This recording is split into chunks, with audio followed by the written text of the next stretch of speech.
देखिए chemical kinetics mains की पूरी खत्म हो गई है, मेंस और नीट की। तो पहले वार्न कर दे रहा हूँ, ये वीडियो नीट वाले तो बिल्कुल बंद कर दें, this is just sheer waste of time. और बल्कि और इस वीडियो से अगर नीट वाला कोई बच्चा देख रहा है तो ये बिल्कुल उसको नुकसान होगा। दूसरा, जेई में भी मैं सलाह दूंगा जिन बच्चों के नंबर कम आते हैं वो ये वीडियो ना देखें। मेंस लेवल के टेस्ट में जिसके नंबर कम आते हैं वो ये वीडियो ना देखें, वो मेंस पे फोकस ज़्यादा करें। This is entirely dedicated to advance. Advance में भी आप ये समझिए जितने मैंने मेंस के लेक्चर में क्वेश्चन कराए हैं उसके बेसिस पर आपके 41 ईयर्स हो जाएंगे। ये स्पेशल एडवांस का लेक्चर है, इसमें से जो मैं पढ़ाऊंगा उसमें से आने के चांसेस बहुत कम हैं। आप ये मान के चलिए, ये स्पेशल लेक्चर है, इसमें से आने के चांसेस एडवांस में भी बहुत कम है। तो ये लेक्चर वैसे तो क्लास के सिर्फ एक ही दो बच्चों के लिए है जो कुछ नहीं छोड़ना चाहते, ठीक है। एज अ टीचर मेरी ड्यूटी है इसलिए ये मैं करा रहा हूँ, वरना बेसिकली आप में से कोई इस लायक नहीं है एक या दो बच्चों को छोड़कर कि उसको इतना पढ़ाया जाए, ठीक है। तो शुरू करते हैं। तो मैं शुरुआत में पहले इंपॉर्टेंट चीजें पढ़ाऊंगा, फिर आपको इंपॉर्टेंस में बताता चलूंगा एक्चुअली कि कौन कितना क्या इंपॉर्टेंट है। क्योंकि एडवांस में नॉर्मली क्या होता है कि कोई भी नई चीज वो पूछते हैं, ठीक है, और वो नई चीज जब वो आ जाती है उसके बाद उसको टीचर्स पढ़ाने लगते हैं। मेरा टारगेट ये रहता है कि मेरे बच्चे वो जो नई चीज आए वो भी पढ़ाई हुई हो, तो इसलिए आपको इतनी सारी चीजें मैं पढ़ाऊंगा। इसमें से कोई एक चीज आई तो गारंटी है कि आप ही कर पाओगे और शायद इंडिया में कुछ ही बच्चे कर पाएंगे, ठीक है। तो शुरू करते हैं। सबसे पहले हम स्टार्ट करेंगे, याद करिए फर्स्ट ऑर्डर में एक 5 सवाल कराए थे मैंने। जैसे पहला था, हेडिंग डालो एडवांस का लेक्चर, और फिर उसमें हेडिंग डालो कि 5 special problems of first order. 5 special problems of first order. याद करो, पहला था डिकम्पोजिशन ऑफ H2O2, ठीक है। पहला था डिकम्पोजिशन ऑफ H2O2, याद करिए ये हमने किया था। अब जैसे H2O2 था, ठीक है, ये क्या देता है H2O प्लस हाफ O2। तो इसको हम दो तरीके से कर सकते हैं। पहला डिकम्पोजिशन ऑफ H2O2।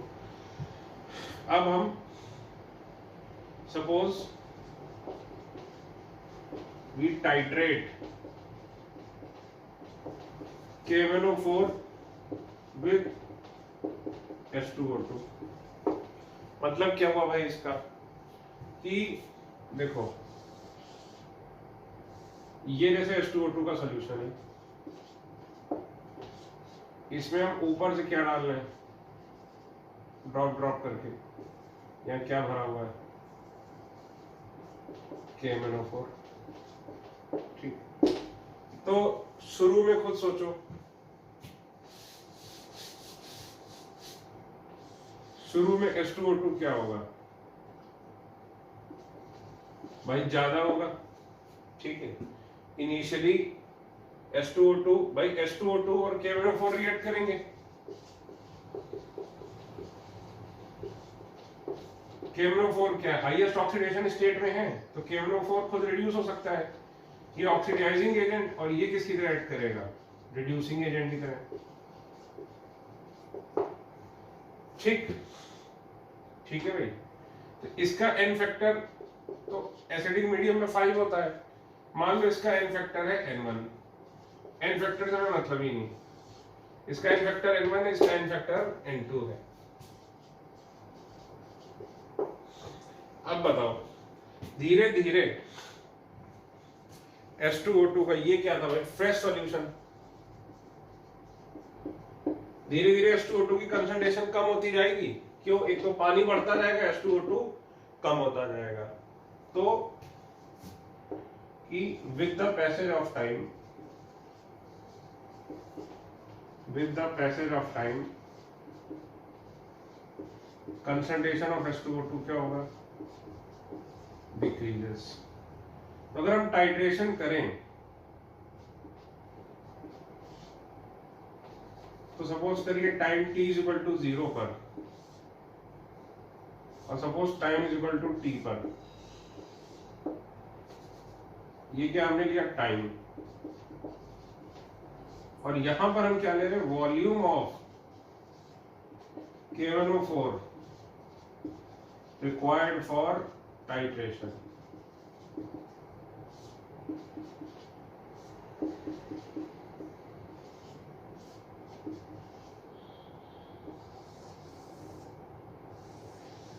सपोज ये डेटा दिया है कि जब स्टार्टिंग में K1O4 रिक्वायर्ड कितना था वॉल्यूम V0, टाइम t पर K1O4 कितना रिक्वायर्ड था Vt। जब इनफाइनाइट टाइम हो गया, इनफाइनाइट टाइम क्यों लिया, इनफाइनाइट टाइम का प्रैक्टिकली मतलब क्या होता है, इनफाइनाइट टाइम का मतलब होता है practically after a long period of time. तो क्या हुआ V इंफिनिटी। ठीक, अब ये रिड्यूसिंग एजेंट है, ये ऑक्सीडाइजिंग एजेंट है, दोनों के अलग अलग इफेक्टर होंगे। कुछ चीजें मैं आपको याद करा देता हूं, याद करो N1V1 is equal to N2V2, मानते हो ये बात? ठीक है, N1V1 यानी n फैक्टर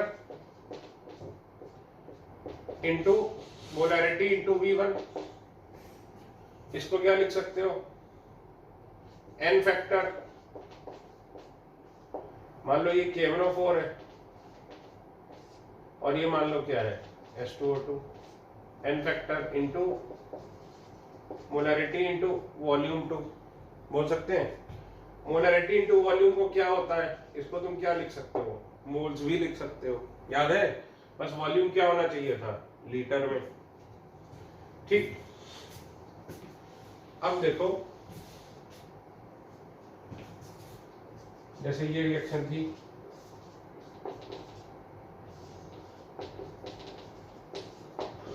तो suppose t is equal to 0 पे ये कितना था a, t is equal to t पे ये कितना था a माइनस x।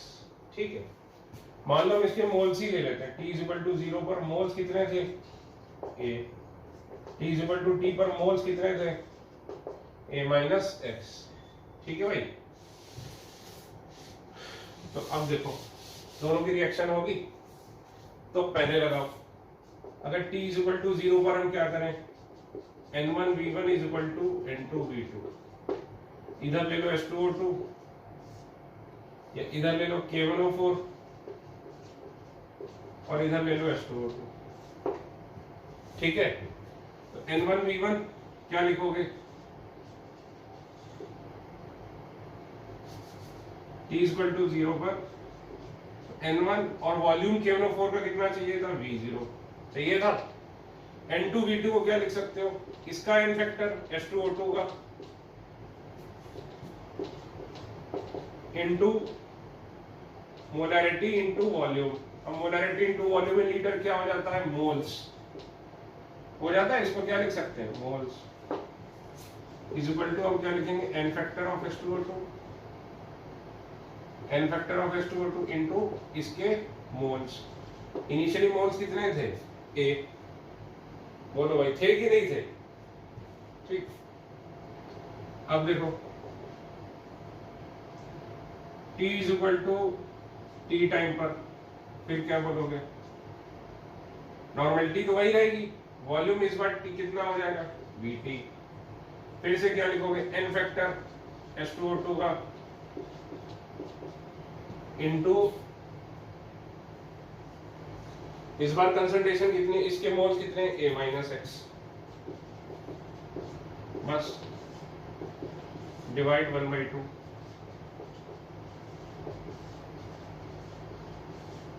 तो क्या होगा N1V1 N1VT is equal to n factor into a upon n factor into a minus x।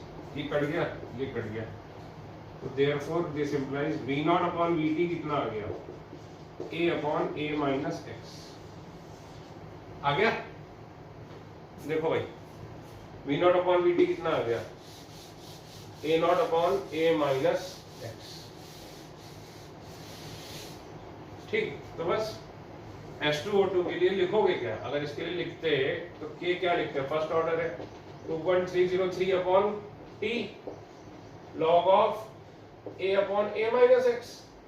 Therefore K is equal to 2.303 upon T log of V naught upon VT. समझे?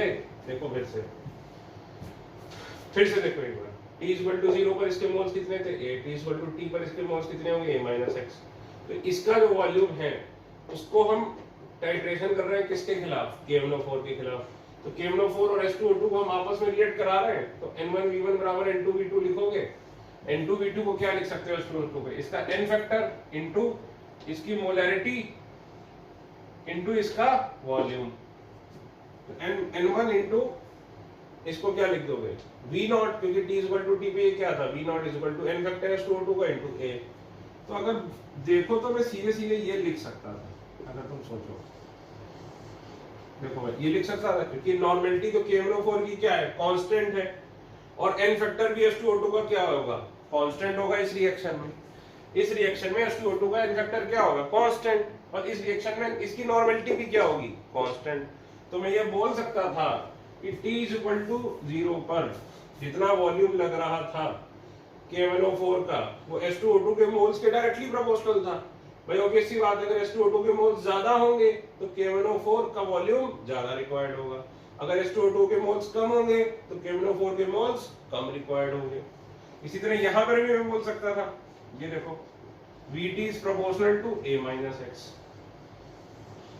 ये देखो मैं simply ये बात बोल सकता था कि भाई जैसे जैसे H2O2 कम होता रहेगा वैसे वैसे KMnO4 की रिक्वायरमेंट भी क्या होगी? कम होती जाएगी। सिंपल सी बात है, टाइम t पर जितना KMnO4 रिक्वायर्ड है वो क्या होगा? वो इसके मोल्स के फिर H2O2 के मोल्स के प्रोपोर्शनल होगा। तो VT is directly proportional to A minus x। तो ये हो गया। इस सवाल में खास बात, एक बात ध्यान रखना, H2O2 के KMnO4 के साथ रिएक्ट कौन कर रहा है? Only H2O2। नहीं ये रिएक्ट कर रहा है और नहीं ये रिएक्ट कर रहा है। अगर ये दोनों भी रिएक्ट करते तो मामला अलग होता। यहां पर ध्यान रखना, note here with H2 with KMnO4 only H2O2 is getting reacted। मैं चाहता हूं इसको लिखिए आराम से, 2 मिनट का पॉज लीजिए।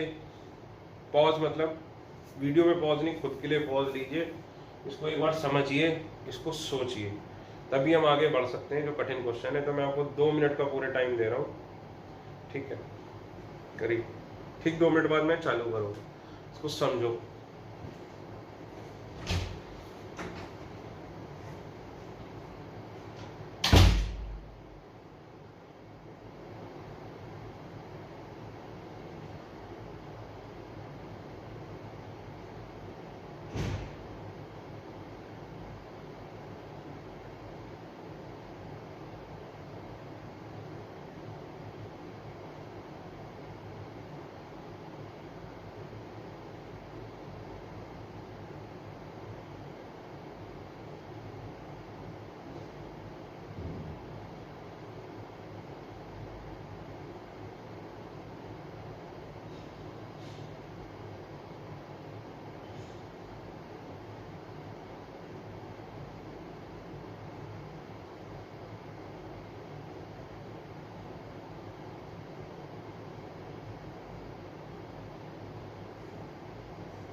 दीदी एक बोतल पानी दो।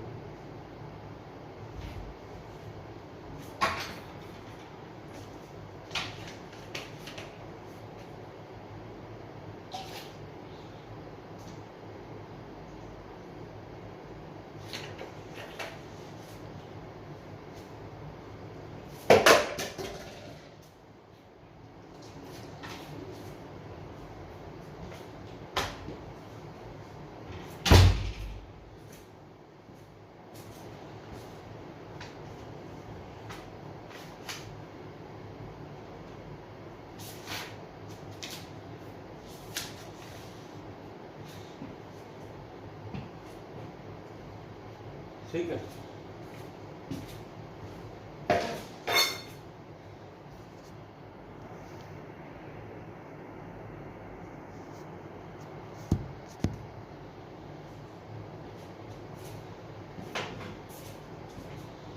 ठीक, अब देखो अगला सवाल।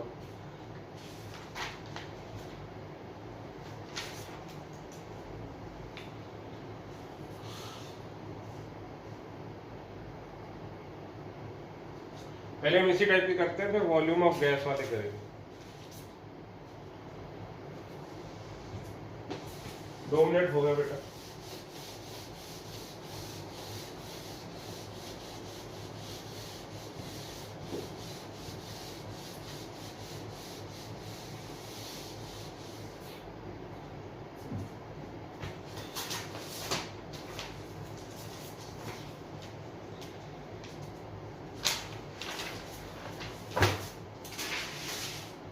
दूसरा, हाइड्रोलिसिस ऑफ एस्टर।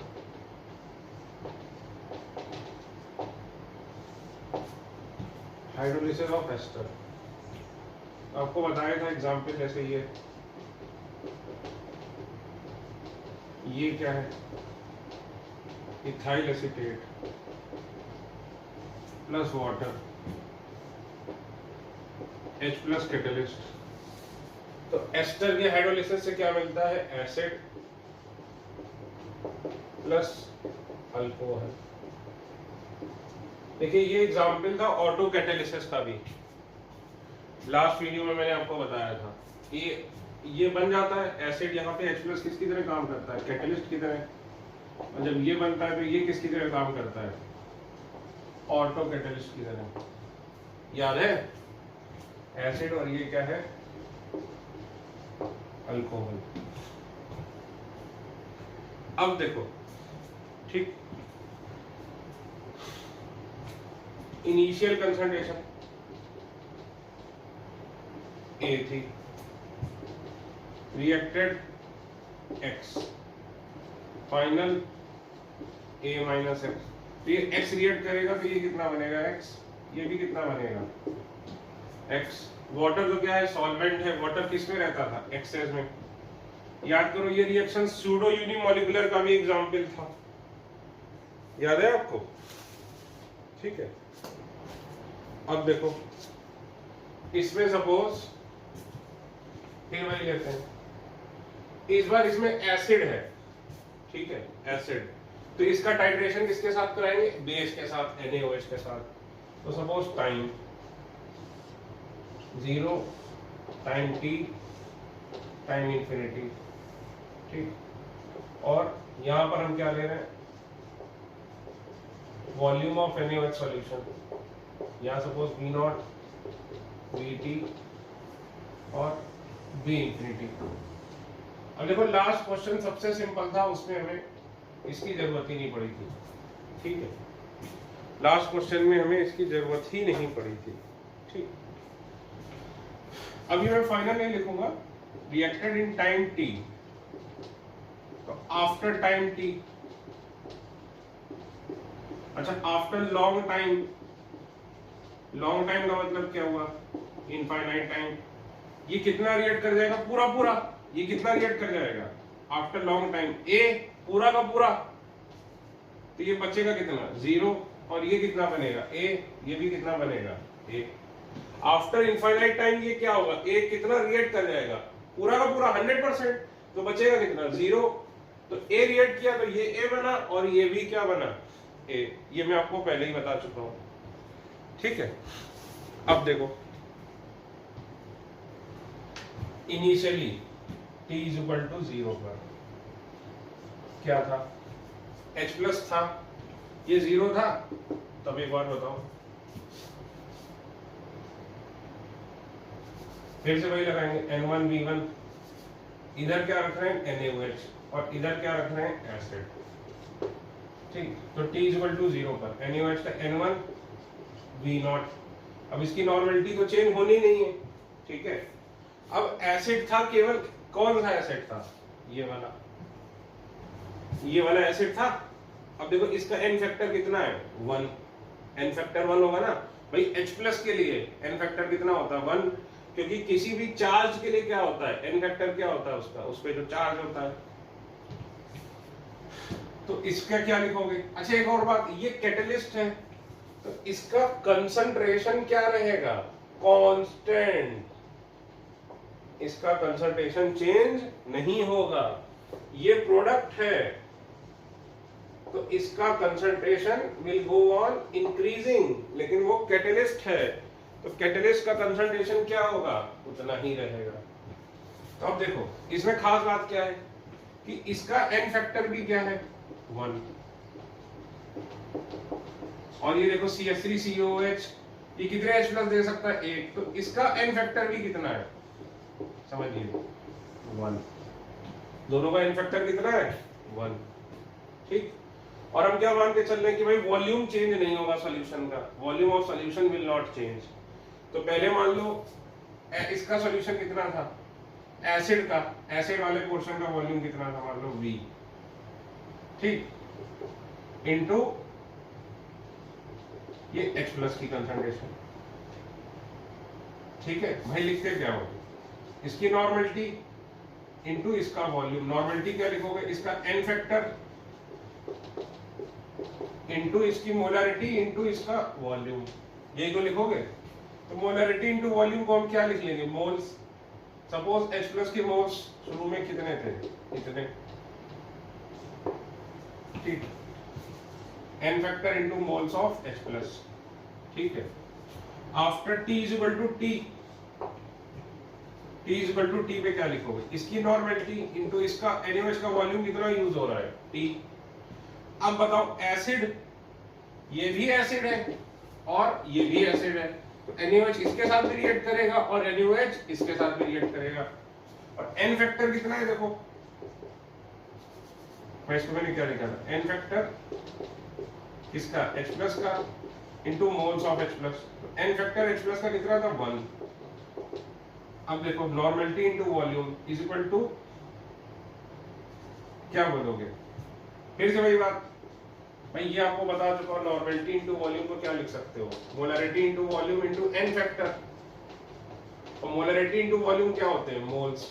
तो अब देखो N factor of H plus into moles of H plus plus N factor of acetic acid into moles of acetic acid लिख सकते हैं कि नहीं? अब बताओ, यानी N1 into VT, H plus का एन फैक्टर कितना है 1। इसके मोल्स तो चेंज होंगे नहीं, H प्लस के मोल्स कांस्टेंट रहेंगे क्योंकि ये क्या है कैटलिस्ट। कैटलिस्ट की तो कंसंट्रेशन क्या रहेगी? कांस्टेंट। इसका एन फैक्टर कितना है 1 एसिटिक एसिड का, इनटू इसकी कंसंट्रेशन कितनी है x। तो N1 into VT is equal to क्या हो गया? Moles of H plus plus x, ठीक है। तो सिंपल सी बात है, यहां देखो मैं क्या लिख सकता था कि V0 is proportional two moles of H plus, और यहां पर क्या लिख सकता हूं? VT is proportional two moles of H plus plus x, ठीक। अब देखो तीसरा डेटा में लेना पड़ेगा। देखो यहां पे क्या मोल्स ऑफ H प्लस में गायब करने हैं, तो अब देखो वो कैसे गायब होंगे।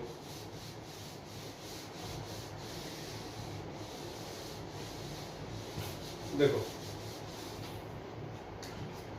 Eight T is equal to infinity, ठीक है भाई। T is equal to infinity पे क्या होगा खुद बताओ? इधर NaOH है, इधर क्या है acid.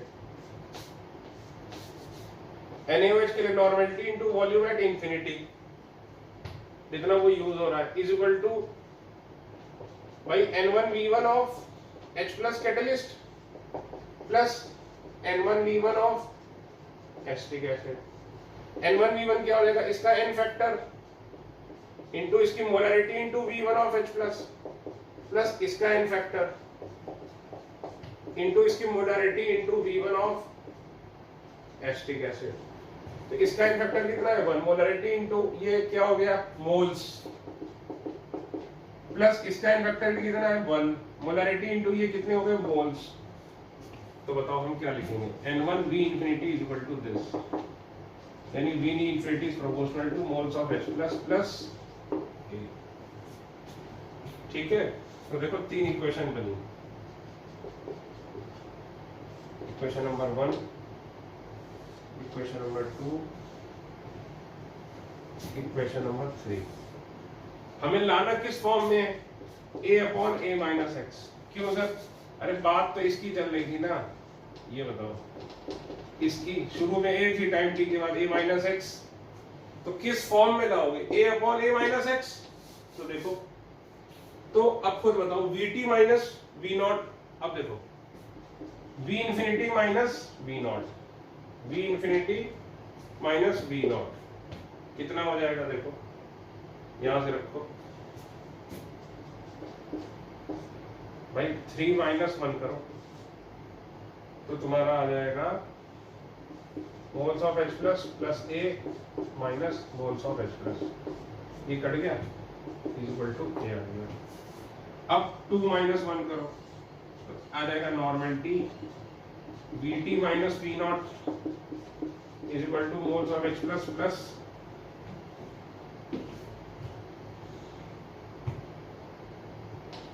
Moles of H plus plus x minus moles of H plus, ये कट गया तो क्या आ गया x।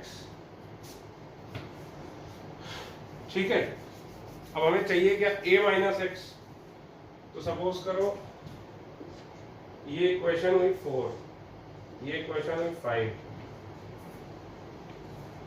ठीक, अब क्या करोगे, 4 माइनस 5 करो तो क्या आ जाएगा N1 this minus this minus this करोगे तो क्या आ जाएगा V infinity minus Vt, V infinity minus Vt is equal to A minus x।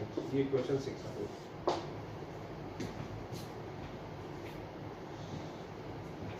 ठीक है,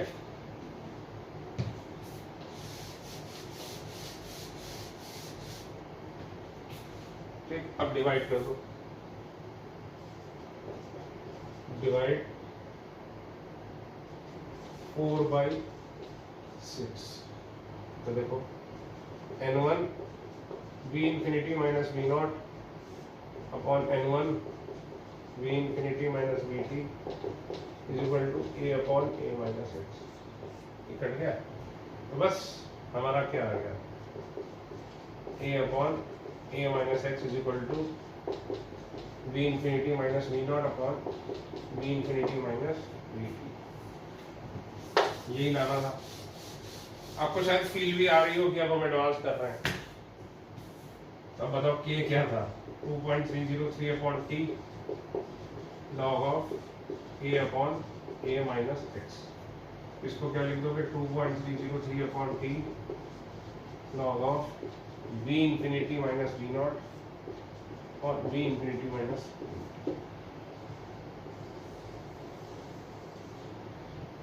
लिख लो भाई।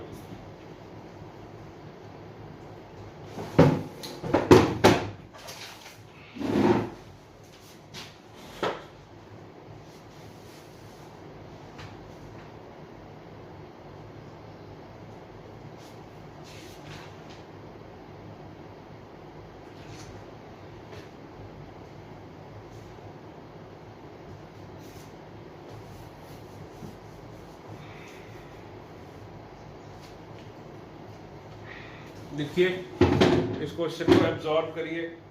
देखिए जितने भी क्वेश्चन मैं अभी करा रहा हूँ उसमें क्या है, अभी तक मैं बोल रहा था वीडियो पॉज करने की जरूरत नहीं है, अब आपको पॉज करने की जरूरत है। वीडियो पॉज करो, पहला सवाल ढंग से समझो, करते रहो कोशिश, जब तक पहला समझ में ना आए इस पे मत आओ। अब फिर पॉज करो, इसको समझो, जब ये समझ में आ जाए तभी अगले वाले पे आओ। क्योंकि अब ये देखो केमिकल काइनेटिक्स को मैं मिक्स कर रहा हूँ किसके साथ, रेडॉक्स के साथ, तो फिर अब मजा आना शुरू हो रहा होगा आपको। नहीं, बच्चे एंजॉय भी कर रहे होंगे इसको। ठीक है,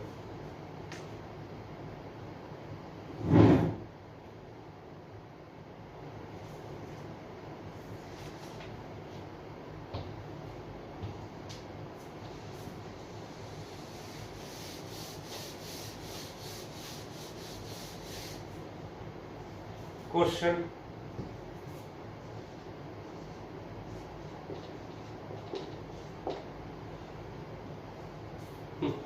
A gives B plus C, ठीक है। क्वेश्चन एक बार रुकिए, मैं फ्रेम करने के लिए बुक देख लेता हूँ। क्वेश्चन ये सब कहीं दिए ही नहीं है यार, इंग्लिश देख लेता हूँ मैं कैसे फ्रेम करता हूँ।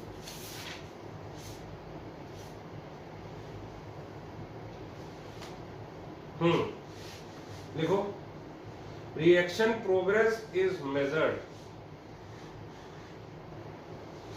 with the help of reaction progress is measured with the help of titration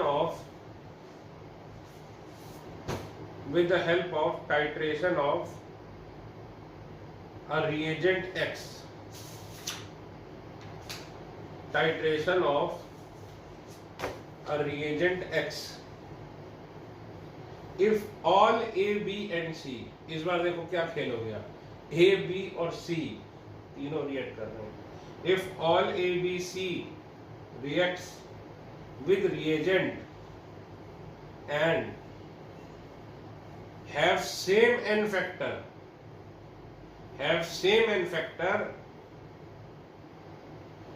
then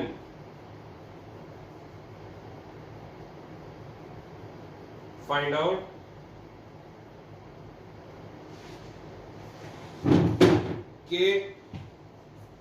K in terms of volume of reagent used. In terms of volume of reagent used.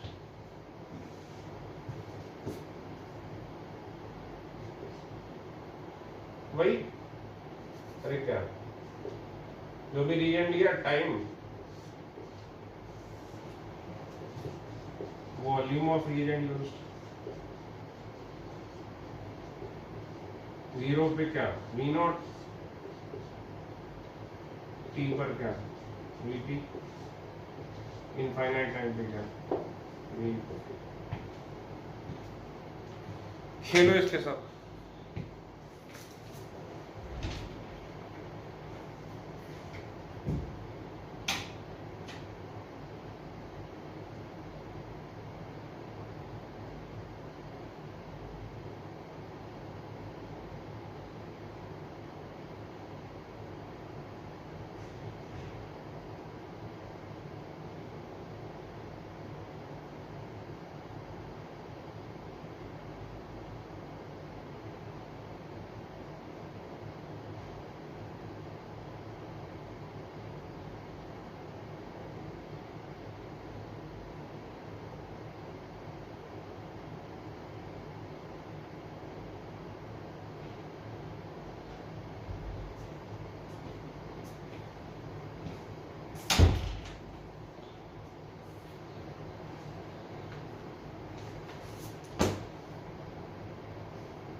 देखिए, मैं इसका पहले देखिए, अब मैं आपको क्या सलाह दे रहा हूँ। ये नॉर्मल वीडियो तो है नहीं, मेंस वाला। मेंस वाले में क्या होता है, मैं आपको 1 मिनट का टाइम देता हूँ, उतनी देर में सवाल हो भी जाता है। इसमें आप तसल्ली से पूरी बात सुन लीजिएगा, इसको सॉल्व करिए, वीडियो पॉज करिए, इसको सॉल्व करिए, ठीक। जब मैं कहूँ वीडियो पॉज करना फाइनली तब करना। इसमें आपको करना क्या, वीडियो पॉज करना है और अपना आंसर चेक करना है। आंसर मैं पहले ही लिख देता हूँ यहाँ पर, ठीक है। तो अगर आपका आंसर आ गया है, ठीक, तभी आगे प्रोग्रेस करना, वरना कम से कम 5 से 6 बार आपने इसको ट्राई करना है। Minimum 5 to 6 time. You can devote even half an hour to this question, ठीक है। मैं आंसर लिख दे रहा हूँ, आंसर है। अब यहाँ पॉज कर लो, आधे घंटे ट्राई करो, उसके बाद फिर आंसर चेक करना, क्योंकि मैं आंसर लिखने जा रहा हूँ। यहाँ पॉज कर लो, पॉज, ठीक। आंसर है K is equal to 2.303 upon T log of V naught upon 2 V naught minus VT.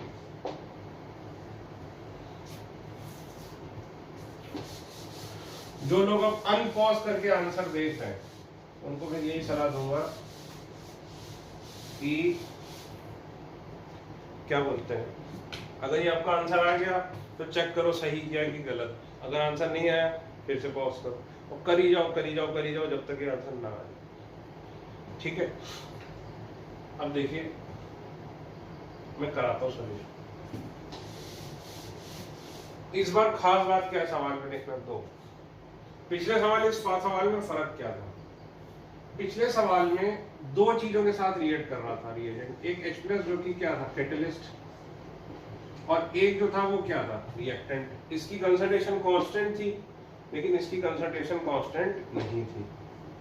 अब इस बार देखो रिएजेंट किसके साथ रिएक्ट कर रहा है, ए के साथ भी, बी के साथ भी, सी के साथ भी, तीनों के साथ रिएक्ट कर रहा है और तीनों की ही कंसंट्रेशन क्या है चेंज होती जाएगी।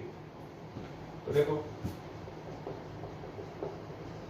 इनिशियल मोल्स या कंसंट्रेशन मान लो A, after time T A minus x after infinite time ये 0 ये A। अब चालू करते हैं, ठीक है। तो देखो इनिशियली जो रिएजेंट डाला, मान लो रिएजेंट, और यहाँ पर क्या है A B या फिर C। इनिशियली तो रिएजेंट केवल किसके साथ रिएक्ट करेगा, A के साथ। तो नॉर्मेलिटी मान लो रिएजेंट की क्या है N1 NR मान लो into initially volume of reagent कितना था V0, इनिशियली ये था। अब मैं इतनी बार बता चुका हूँ नॉर्मेलिटी इनटू वॉल्यूम क्या है n factor into number of moles, यही तो है। तो n factor into moles of A, शुरू में केवल क्या होगा A होगा तो n factor into moles of A, ठीक। At time T normality of reagent into volume कितना था T। अब n factor into moles of ये A माइनस x प्लस इसका n फैक्टर B का, भाई ये लिखोगे ना N1B1 n मतलब NaBA plus NbBB plus NcBC, ये तो लिखोगे। शुरू में तुम क्या लिख रहे थे NaBA, क्योंकि शुरू में केवल क्या था A था इनिशियली, ये दोनों तो क्या थे 0 थे। तो NaBA को क्या लिखोगे n factor into moles of A, ठीक। तो ये दोनों इक्वल थे, तो this implies normality of reagent into volume. तो इसका n फैक्टर सबका सेम है, इसको लिखोगे NF into moles of A plus NF into x plus NF into x, क्योंकि x है ना, NF कॉमन हो गया तो ये क्या हो गया A minus x plus x, ये कट गया NF A plus x, equation 2 हो गई, ठीक। ये क्या हो गई इक्वेशन 1, ठीक है भाई। अब हमें A मिल गया और A प्लस x मिल गया, लेकिन हमें चाहिए क्या A माइनस x चाहिए। हमें मिला क्या है A प्लस x, ठीक।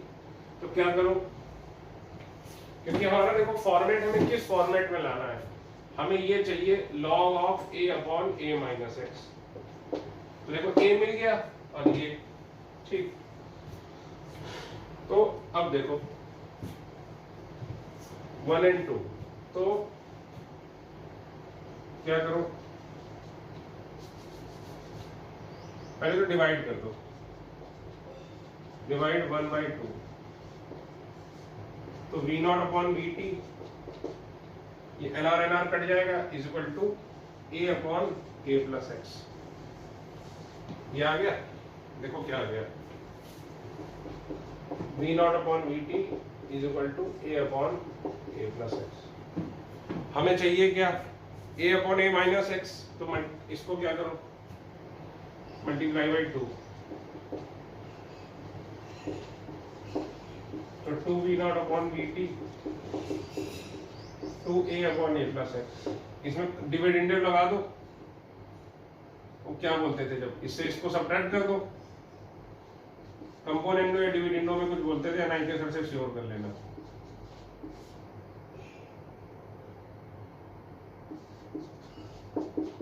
ये देखो तो 2a upon 2a minus a plus x, यहाँ से तो यहाँ से 2 कट गया, तो v0 upon 2v0 minus vt is equal to a upon, ये लिखोगे क्या आ जाएगा, a माइनस, हो गया काम। देखो भाई हो गया कि नहीं हो गया,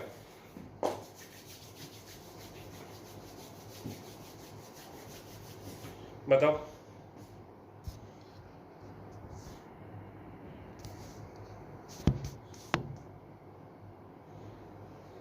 ठीक है,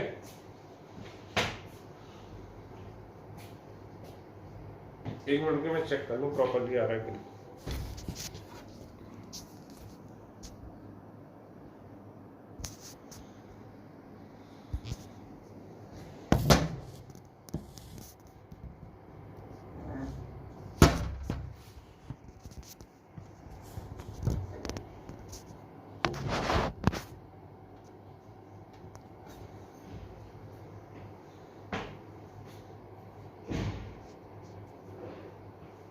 ठीक है,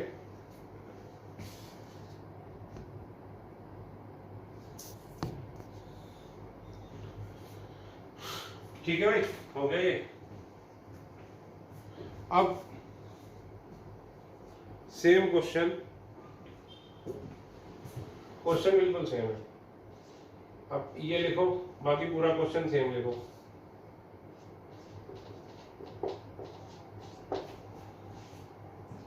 और करो, ये लिखो, अब इक्वेशन ये बन गई हमारी, क्या, a gives 2b plus 3c, बाकी सब कुछ सेम है, करो, करिए।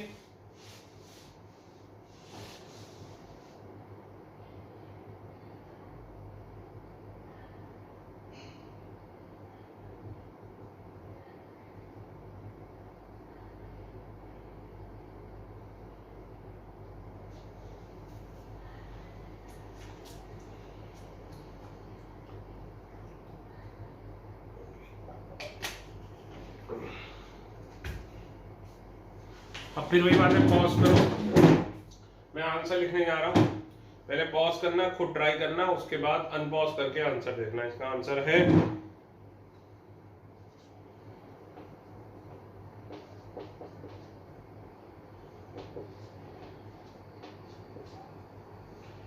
ठीक है, जिसका ये आ गया हो वो ठीक है, आगे वीडियो देखें, अदरवाइज फिर से पॉज करो, फिर से ट्राई करो। अब देखो कुछ नहीं, बिल्कुल सेम टू सेम सवाल है, इनिशियल मोल्स इस बार a है, n फैक्टर भी देखो सबका सेम है, आफ्टर टाइम t ये a माइनस एक्स, ये 2x, ये 3x, आफ्टर इनफाइनाइट टाइम ये खत्म हो जाएगा, ये कितना बनेगा 2a, ये 3a।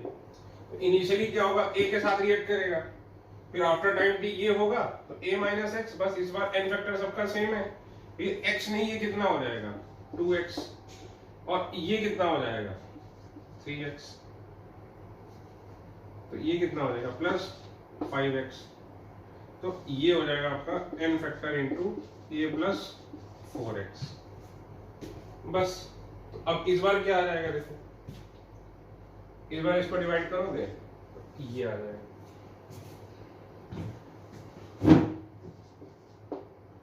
a प्लस 4x आ जाएगा। अब हमें चाहिए क्या भाई,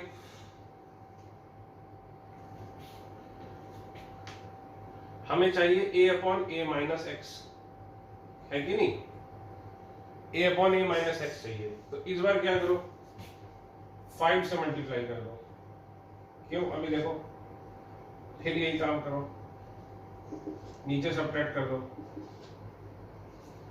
नीचे सबट्रैक्ट करोगे तो 5a minus a plus 4x, तो बचेगा कितना,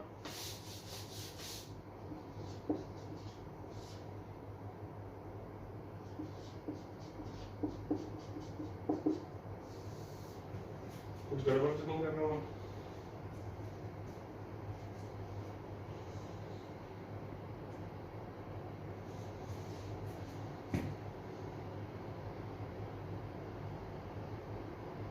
हाँ ठीक है, ये सही कर रहा हूँ। ये 5a अपॉन ये कितना हो जाएगा 4a माइनस 4x। बोलो भाई हो जाएगा कि नहीं? 4a माइनस 4x, तो 4 कॉमन ले लो,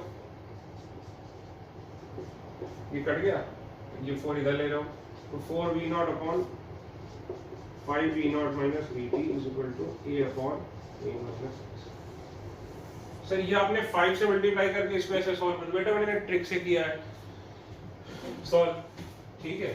अगर ये तुम्हें ट्रिक नहीं समझ में आती है तो फिर तुम कैसे करो, इसको ऐसे करो, x की वैल्यू निकालो इसमें से। तो देखो दूसरा तरीका क्या हो जाएगा, इसको उल्टा करो पहले, तो vt upon v not is equal to a plus 4x upon a, यानी ये 1 प्लस 4x अपॉन a, तो बस, तो vt upon v not minus 1 is equal to 4x upon a। x आ गया, बोलो भाई। तो ये सिंपल तरीका है जो सबको समझ में आएगा, ये मेरा तरीका है भाई, ऐसे कर लो तो फटाफट वही फॉर्म आ जाएगा।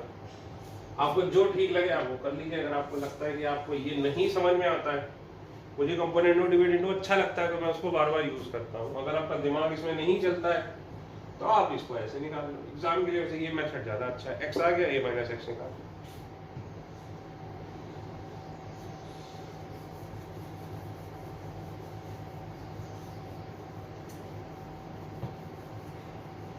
ठीक है, अब देखो फिर से,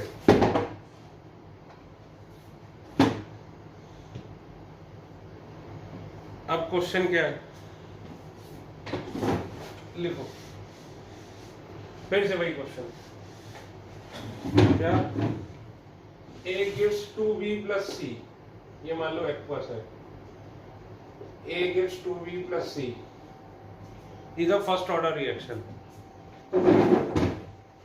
a gives 2b plus c is a first order reaction, ठीक। reaction progress is measured, reaction progress is measured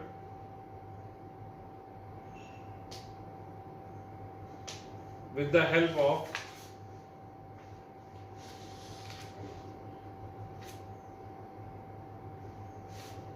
reaction progress is measured with the help of titration with a reagent R,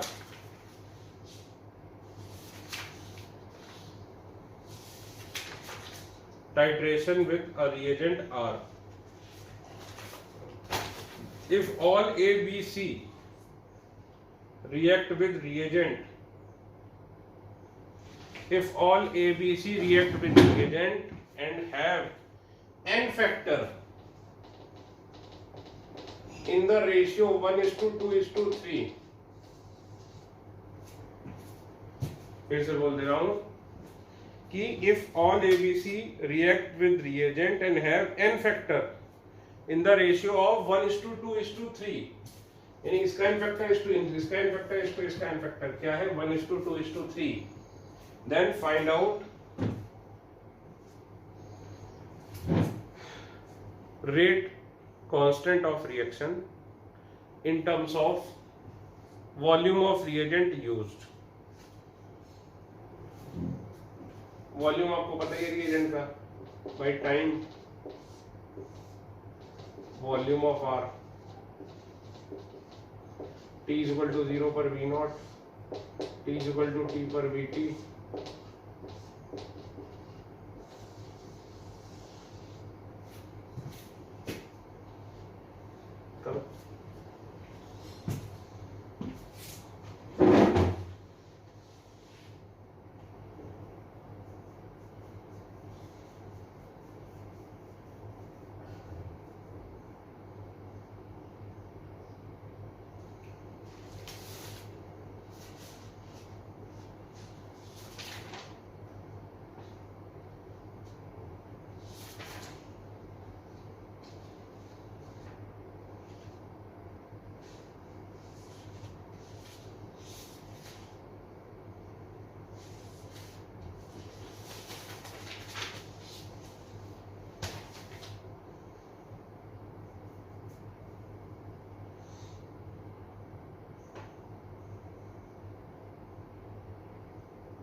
देखिए फिर वही बात है, आप pause कर लीजिए, और मैं बैठा था सवाल लेके, आप पॉज करिए, आंसर मेरे पास है नहीं, ये सवाल खुद ही बनाया है।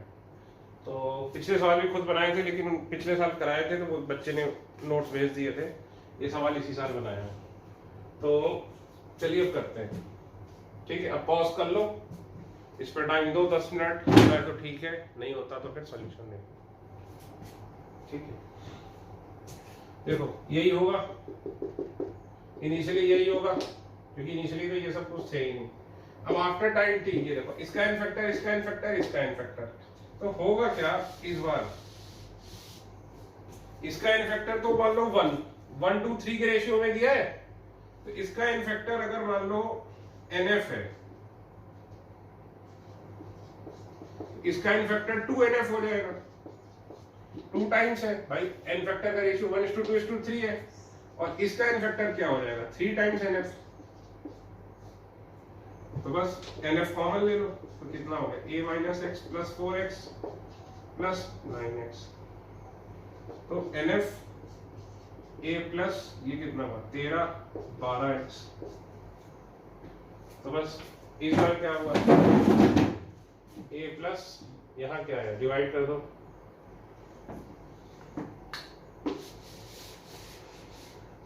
a upon a plus 12x, ठीक। अब यहाँ a माइनस एक्स लाना है, तो मैं यहाँ 12 है तो यहाँ मल्टीप्लाई करूंगा किससे 13 से, तो 13 अपॉन 13, तो फिर कर दो 13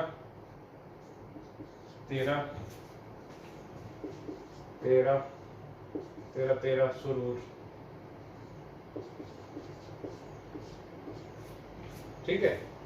तो ये 13 13 कट जाएगा भाई, ये 13 ये 13, अब देखो ये आ जाएगा 13v0, और ये देखो ये 13 है, अब 13a माइनस, तो 13 कॉमन आ जाएगा, ये कितना आ जाएगा a माइनस एक्स, ये 13 से 13 कटा, इधर आया ये 12 ये 13, तो बस इस बार क्या आ जाएगा, बस इसको रख दो इसमें, तो log of a upon a minus x कितना आ जाएगा, log of 12v0 upon 13v0 minus खत्म।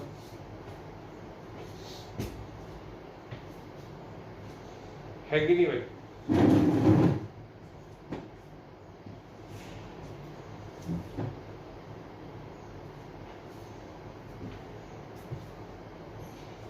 इस बार ये 1 था और ये क्या था 2 था।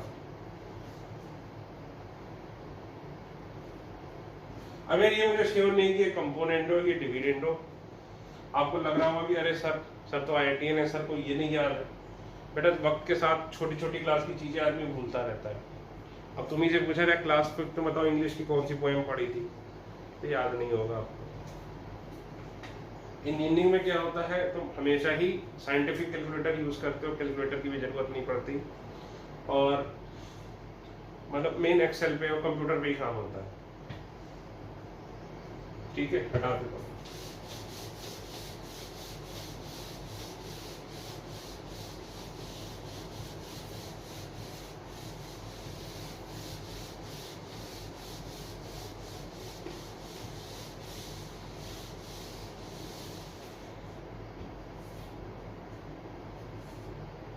ठीक है।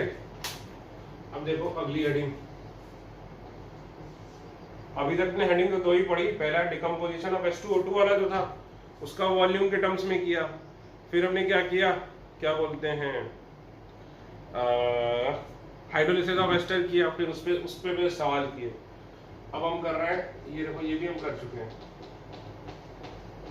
इन्वर्जन ऑफ के इन शुगर,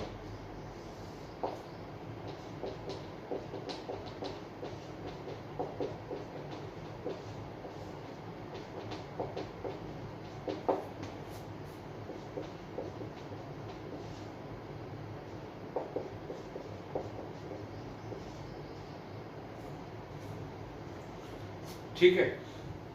ये देखो क्या होता है सुक्रोज, ये क्या होता है ग्लूकोज, ये क्या होता है फ्रक्टोज, ठीक। तो ये लोग लाइट को क्या करते हैं, रोटेट करते हैं। जैसे ये लाइट है, उस दिन भी आपको बताया था, कई लोगों ने मजाक भी उड़ाया होगा कि भाई पहले लाइट यूं आ रही है और ये लाइट को रोटेट कर देते तो लाइट यूं आ रही है। तो सपोज लाइट यूं आ रही है पहले, फिर इसको सपोज सुक्रोज सॉल्यूशन से भेजा गया। अब लाइट क्या होगी, थोड़ी सी रोटेट हो जाती है, लाइट गेट्स रोटेटेड।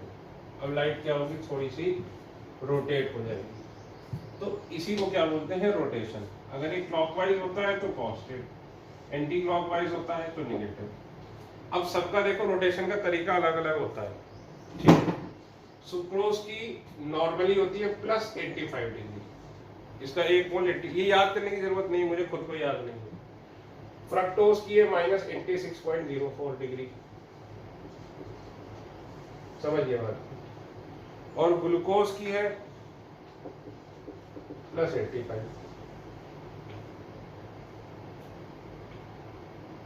नहीं ग्लूकोज की है +7.4।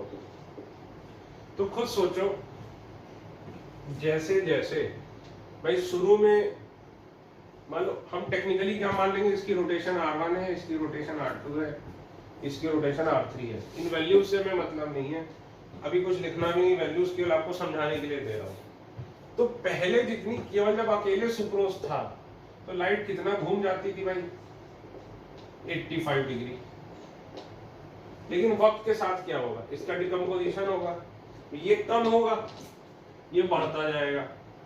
तो ये देखो, ये तो क्लॉकवाइज घुमा रहा था, ये भी क्लॉकवाइज घुमा रहा है, ये बहुत ही कम क्लॉकवाइज घुमा रहा है, लेकिन ये क्या कर रहा है, एंटी क्लॉकवाइज घुमा रहा है। तो जो लाइट का रोटेशन है वो भी क्या होगा, इन सब के मोल्स चेंज होते जाएंगे, इन सब के मोल्स चेंज होते जाएंगे, तो क्या होगा, लाइट का रोटेशन भी चेंज होता जाएगा। पहले लाइट का रोटेशन +85 रहेगा, फिर धीरे धीरे लाइट का रोटेशन क्या होगा, चेंज होता रहेगा, चेंज होता रहेगा, चेंज होता रहेगा। समझे बात को, लाइट का रोटेशन क्या होगा, धीरे धीरे चेंज होता रहेगा। जैसे जैसे वक्त बीतेगा लाइट का रोटेशन क्या होगा बेटा, चेंज होता रहेगा, ठीक है। वाटर तो एक्सेल में ही है, ठीक। ये चाहो तो ऐसे लिख लो एक बार,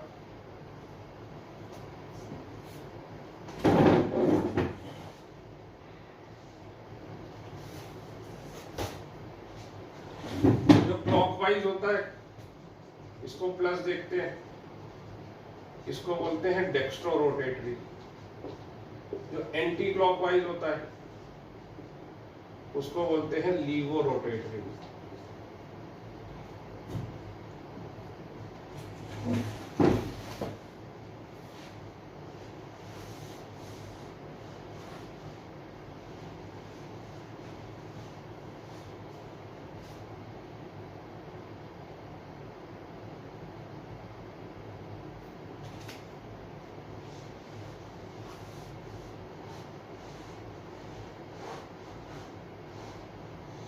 ठीक है, लिख लिया।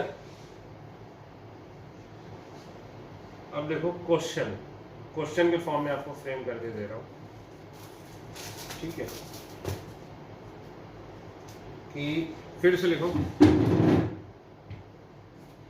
Inversion of cane sugar takes place in acidic medium. Inversion of cane sugar takes place in acidic medium. It is a pseudo unimolecular first order reaction. It is a pseudo unimolecular first order reaction. It is a pseudo unimolecular first order reaction whose progress can be measured. Whose progress can be measured with the help of. Whose progress can be measured with the help of angle of rotation of light. Angle of rotation of light given। फिर वही बात, ये सब आप लिख चुके हो, मैं मान भी कर रहा हूं।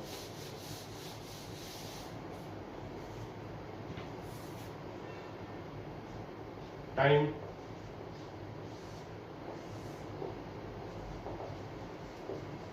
एंगल ऑफ रोटेशन, ठीक है। तो मान लो 0 पर एंगल ऑफ रोटेशन है r0,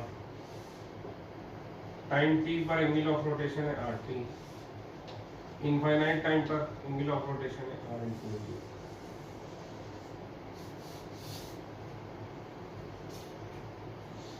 किसके एंगल ऑफ रोटेशन की बात कर रहा है? लाइट की,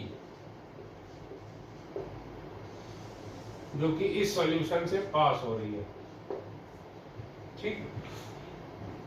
गिवन r1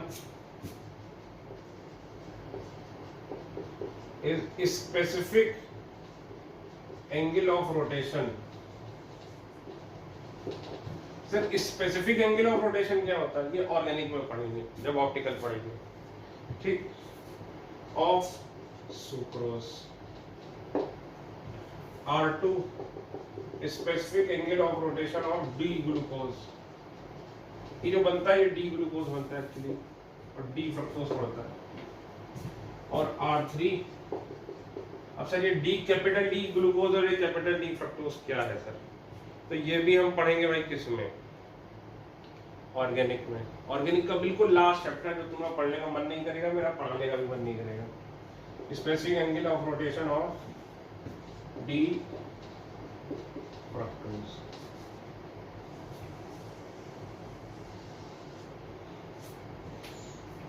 ठीक है।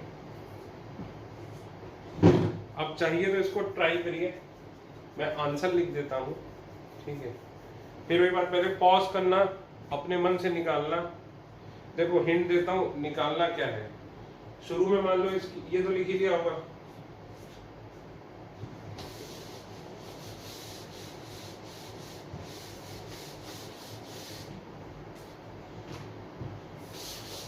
भाई इनिशियल मान लो मोल्स।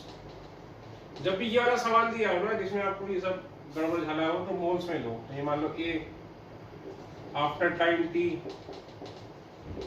ये कितना होगा A माइनस एक्स, ये कितना होगा x, ये तो एक्सेस में तो कांस्टेंट ही रहेगा। और आफ्टर इनफाइनाइट टाइम ये 0 हो जाएगा और ये A हो जाएगा। तो बस क्या निकालने की कोशिश करो, A upon A minus x, क्योंकि K का फॉर्मेट क्या है? 2.303 upon t log of A upon A minus x. तो इस हर सवाल में हम निकाल क्या रहे हैं? A upon A minus x, ठीक है। तो कोशिश करो निकालने की। मैं आंसर लिख देता हूं। अब यहाँ पॉज करो, आंसर मत देखो, पॉज करो, ट्राई करो, कम से कम 20 से 25 मिनट ट्राई करो, ठीक है। 20-25 मिनट में नहीं होता फिर आंसर देखना और फिर ट्राई करना। आंसर जैसे ही देखोगे तुम्हें हिंट मिलेगी, क्योंकि इसके ठीक एक जैसा, एक बिल्कुल इसी के जैसा सवाल हम कर चुके हैं। तो आंसर देखते ही तुम्हें हिंट मिलेगी, फिर उस सवाल पे जाना, फिर ये ट्राई करना, फिर कोशिश करना। कम से कम you can spend half an hour on this question. Answer लिख देता हूँ,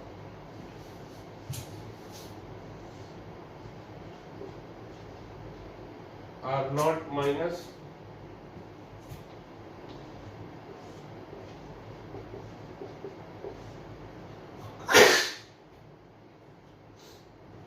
अब आंसर लिख दिया है।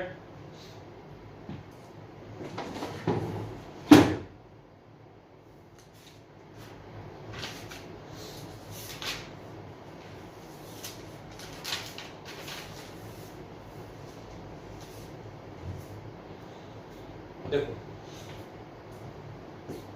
अब मैं सॉल्व कर रहा हूं, अभी तक आपका आंसर नहीं है, पॉज करिए, ट्राई करिए। Initially t is equal to 0 का जो भी रोटेशन होगा R0 वो सिर्फ इसकी वजह से होगा, सुक्रोज की वजह से। तो R0 में क्या लिख सकता हूं? A इंटू R1, R1 इसका रोटेशन था, इंटू उसके मोल्स। कहीं ना कहीं मोल्स, जितने ज्यादा मोल्स होंगे उतना ज्यादा रोटेट करेगा।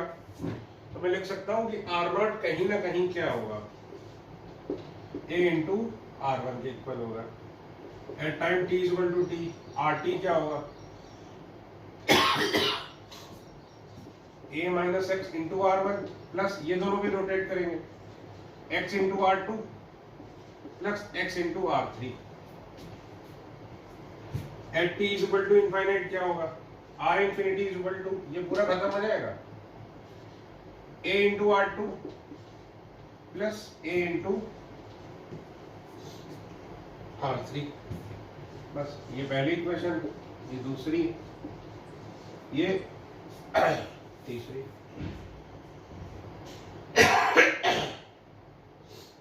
अब देखो a इसमें कॉमन आ गया ठीक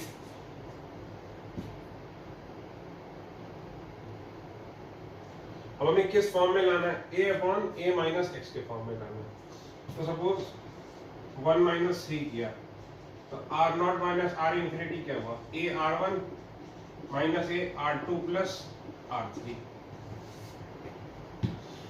ठीक है या मान लो 3 माइनस अब देखो देखो इधर रुको इसको क्या लिख सकते हैं a प्लस या a minus x R1 minus R2 minus R3 ये लिख सकते हैं या ऐसे लिख लो a plus x R2 plus R3 minus R1 ये होगा equation number 2 t is equal to infinite पर r infinity is equal to a into R2 a plus R3 तो a R2 प्लस R3 क्या हो गया R इंफिनिटी ये R infinity minus R not है और ये R infinity minus R t है आंसर गलत था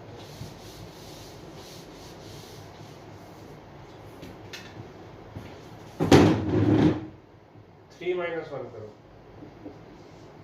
3 माइनस 1 R infinity minus R not तो क्या हो जाएगा R infinity minus R not is equal to AR2 AR3 minus AR1 is equal to AR2 plus R3 minus R1 ठीक फिर 3 minus 2 करो 3 minus 2 तो AR2 plus R3 minus AR1 minus X R2 plus R3 minus R1 तो ये आ गया a R2 plus R3 minus R1 minus x R2 plus R3 minus R1 ये common आ गया तो R2 plus R3 minus R1 into a minus x बस ये हो गई 5 ये हो गई 6 डिवाइड कर दो 5 माइनस 6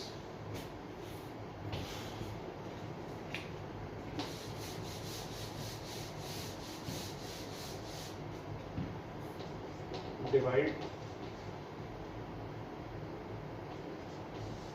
5 by 6 तो R infinity minus R naught upon R infinity minus RT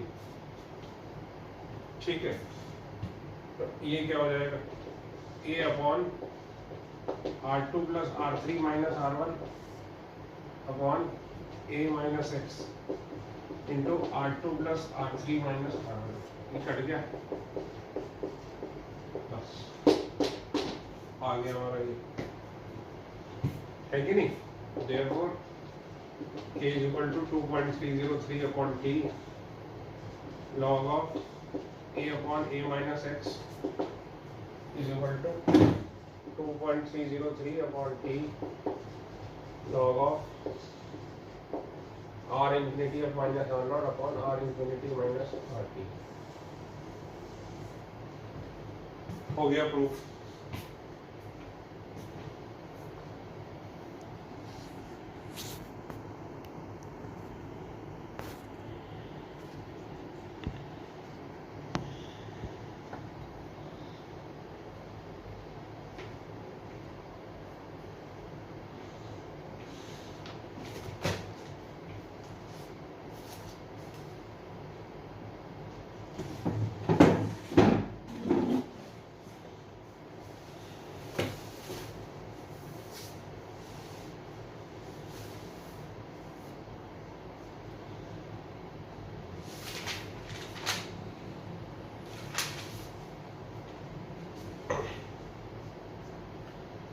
question लिखो। For the first order reaction sucrose gives glucose plus fructose takes place at 308 Kelvin in 0.5 N, capital N, HCl, in 0.5 N HCl at time 0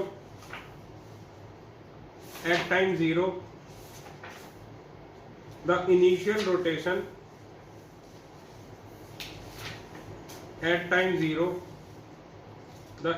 rotation of mixture was 32.4.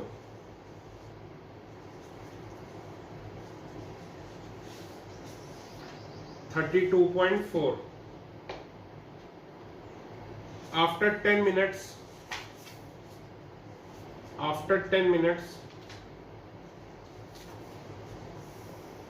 the total rotation is 28.8.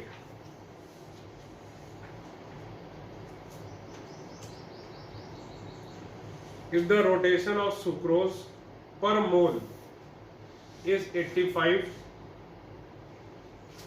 if the rotation of sucrose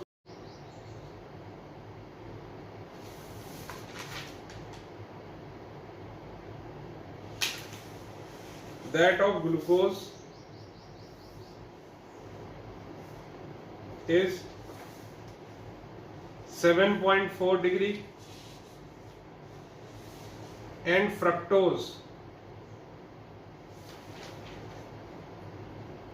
is minus 86.04. Calculate the half-life of the calculate the half-life of the reaction.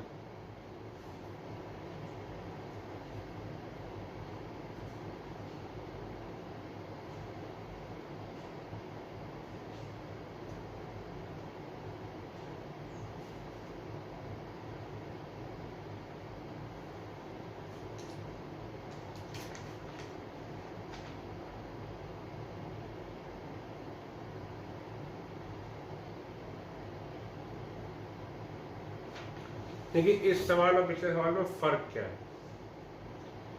ध्यान से पढ़ो, फर्क पता चलेगा। पहले तो ये देखो कि इसमें और पिछले सवाल में फर्क क्या है, what is the major difference.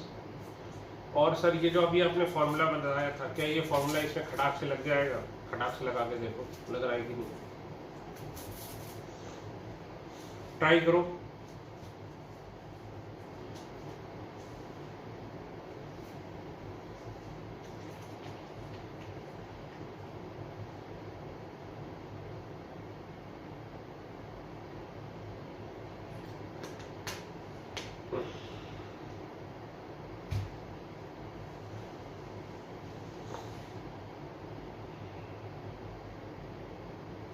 देखिए फर्क क्या है इसमें और पिछले सवाल में।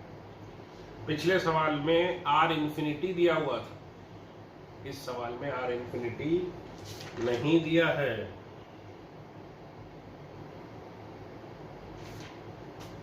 पिछले सवाल में आर इंफिनिटी दिया हुआ था, इस सवाल में आर इंफिनिटी नहीं दिया है। सर फिर कैसे करेंगे? लेकिन फर्क है, देखो फर्क पहचानो। पिछले सवाल में हमने R1 R2 R3 का कोई यूज नहीं किया, R1 R2 R3 का कोई यूज फाइनली नहीं हुआ, वो हमने लेट किया था, यहां पे क्या है कि हमें R1 R2 R3 दिए हुए हैं। करो 2 मिनट का टाइम दे रहा हूं, कर डालो।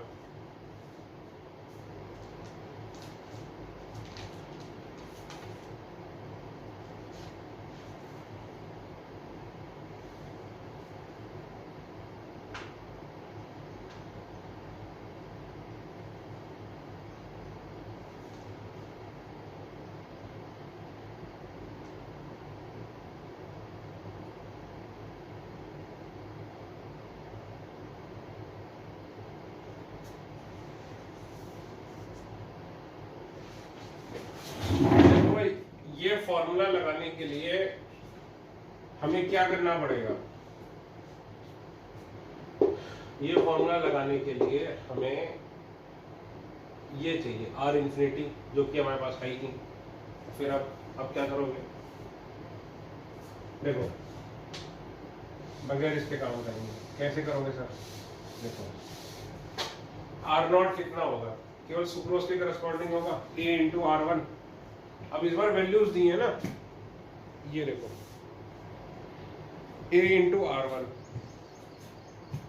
तो ए कितना हो गया? R not upon R one. R not कितना था? इनिशियल रोटेशन कितना था? 32.4। आर वन कितना है? 85। ये सॉल्व करोगे तो आ जाएगा 0.34, 0.38। ठीक, at T is equal to T, R T is equal to A minus x into R one plus x into R two plus x into R three. ठीक है भाई। तो आर एट टाइम टी कितना दिया है? 10 minute बाद 28.8। ठीक, total rotation 28.8 दिया है। तो इसको क्या लिख सकते हो? a plus x R two plus R three minus R one, तो 28.8 डिग्री। सॉरी, ए नहीं, ए आर वन। तो ए आर वन तुम्हारा कितना था? ए इंटू आर वन शुरू में ही दिया था कितना? ए इंटू आर वन कितना था? 32.4 प्लस एक्स आर टू कितना है भाई? आर टू हमने क्या माना? वही पिछला वाला। अरे पिछला वाला कौन सा? अरे यार, ये देखो, sucrose plus H plus gives glucose plus fructose. Initially a था, a minus x, x x, ये R1, ये R2, ये R3। तो R2 प्लस R3, तो ये कितना है? ग्लूकोज का 7.4 प्लस फ्रक्टोज का कितना है? -86 माइनस R1 इसका था, ठीक है, 85। तो बस सॉल्व कर लो। ऑन सॉल्विंग x आ जाता है इसमें 0.022। तो बस a आ गया, x आ गया, तो therefore k is equal to 2.303 upon t। t कितना है? 10 minute. log of a upon a minus x लिख लो। ये मुझे डाउट आ रहा है कि रोटेशन ग्लूकोज का 74 होता था यार, या 7.4 दिया है सवाल में, मैंने भी वही ले लिया, लेकिन 74 होता है जहां तक। मैं गूगल करके नीचे कमेंट बॉक्स में डाल दूंगा कि रोटेशन कितना होता है एक्चुअली। ठीक है, तो देखो इस सवाल में और इस सवाल में क्या फर्क है? इसमें हमें R1, R2, R3 नहीं पता थे। ये देखो, इसमें R1, R2, R3 नहीं पता थे। क्या पता था? Angle of rotation of light.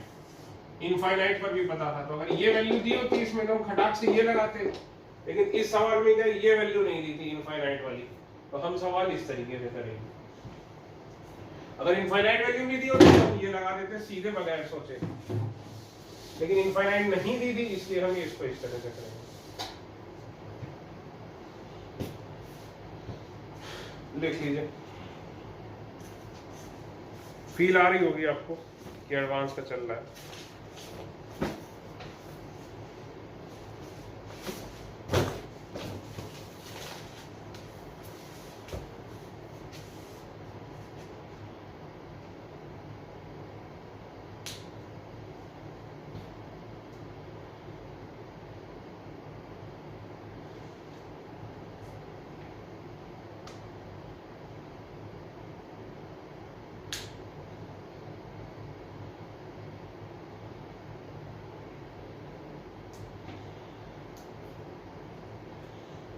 Question,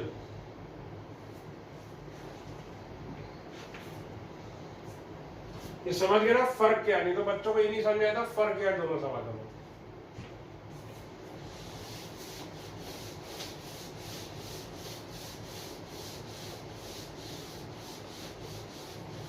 ये सारी वैरायटी बेटा अवस्थी वस्ती किसी में नहीं है। अवस्थी देखी, विवादों देखी, किसी में सब सवाल दिए ही नहीं है। फिर कल खुद बैठ के बनाए ये सवाल। Question, A gives 2B plus C, ठीक, ये इनएक्टिव है, ठीक है।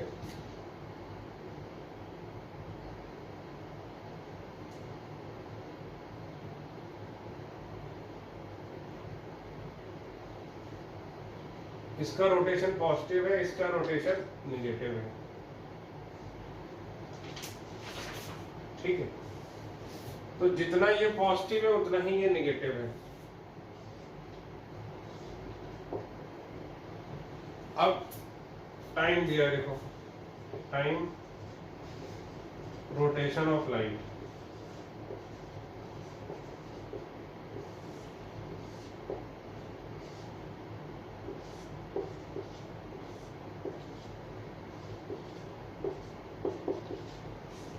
तो रोटेशन देखो माइनस में चला गया,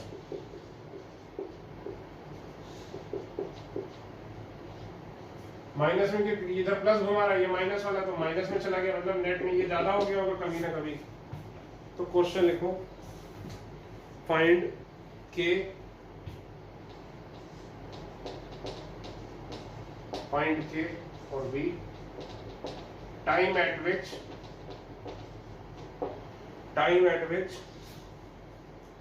mixture became optically inactive, time at which mixture became optically inactive। Optically inactive कब होगा, जब रोटेशन कितना हो जाएगा बेटा, 0 डिग्री। निकालो,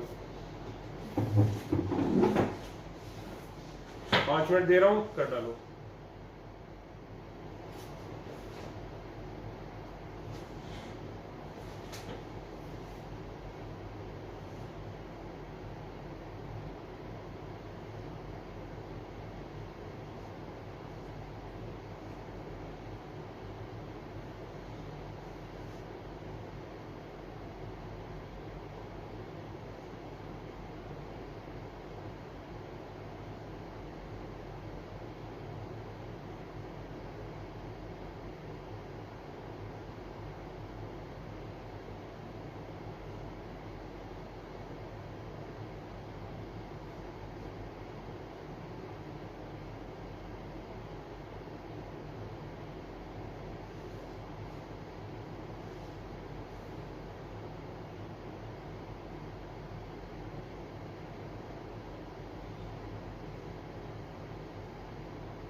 करो यार जल्दी करो, इतना बहुत इजी सवाल दिया है ये तो।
के निकालते हैं।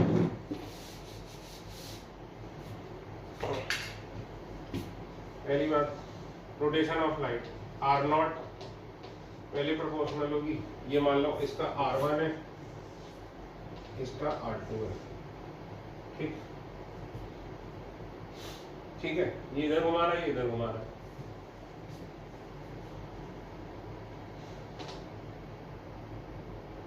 ठीक है, R एट T क्या होगा भाई, खुद बताओ। A minus x, A gives 2B plus क्या था 3C।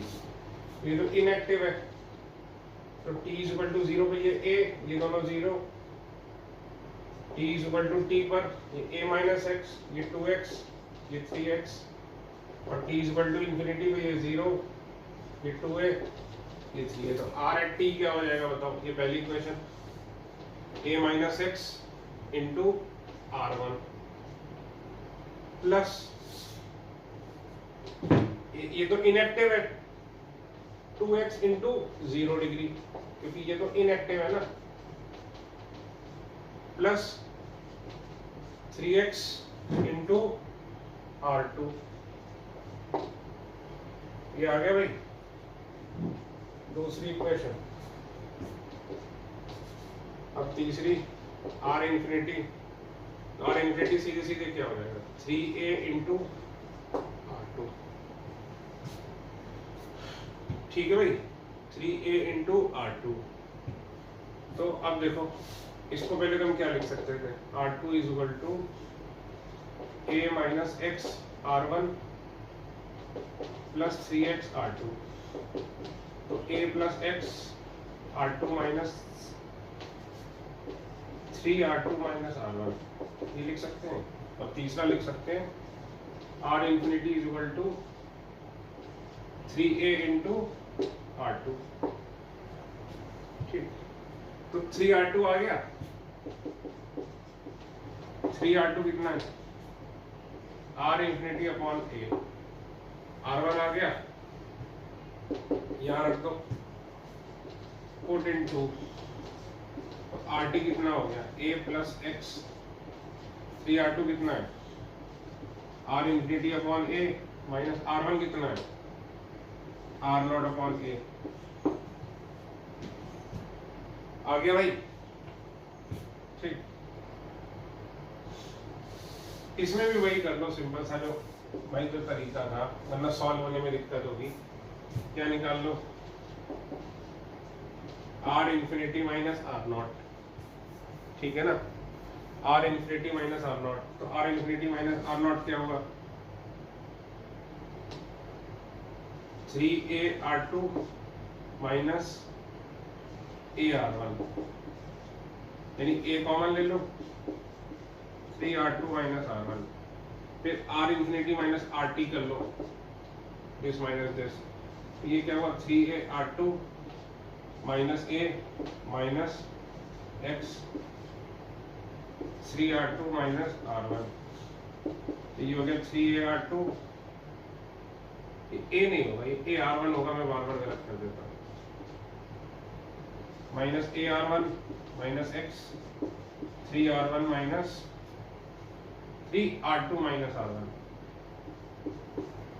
तो बस 3R2 माइनस R1 कॉमन आ गया, A माइनस एक्स इसमें भी आ गया। तो भाई ये मान लो 4, ये मान लो 5, तो बस डिवाइड 4/5।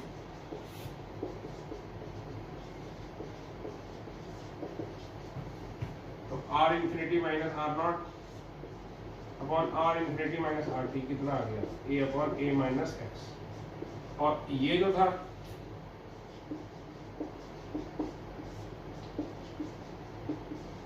ये कट जाएगा। तो सर इसका मतलब हम क्या निकालें कि रोटेशन वाले सवाल में ये फॉर्मूला डायरेक्टली लगा सकते हैं, चाहे फिर 2 लिखाओ 3 लिखाओ कुछ भी लिखाओ, हमेशा ये फॉर्मूला बन जाएगा। तो you can apply A upon A minus x directly this, चाहे यहाँ 4 लिखा होता तब भी ये कट कुट के यही आ जाता। तो इसका मतलब ये है कि इसकी स्टोकियोमेट्री से इस फॉर्मूले को फर्क नहीं पड़ता है। हम क्या लिख देंगे, k equal to 2.303 upon t time, अब मान लो सेकंड में था 20 log of r infinity minus r not. r infinity कितना है -10 माइनस r नॉट कितना है 24, r इंफिनिटी -10 -7, तो ये हो गया 2.303 अपॉन 20 मान लो सेकंड है, log of -34 upon -17, minus minus cut गया, ये 2 टाइम्स, तो 2.303 अपॉन 20 इंटू लॉग 2 कितना हो गया 0.3010 सेकेंड इनवर्स, ये आ गया k, ये क्या आ गया भाई k, ठीक है, ये आ गया हमारा k, ये आ गया, लिखो फिर हटाता हूं इसे।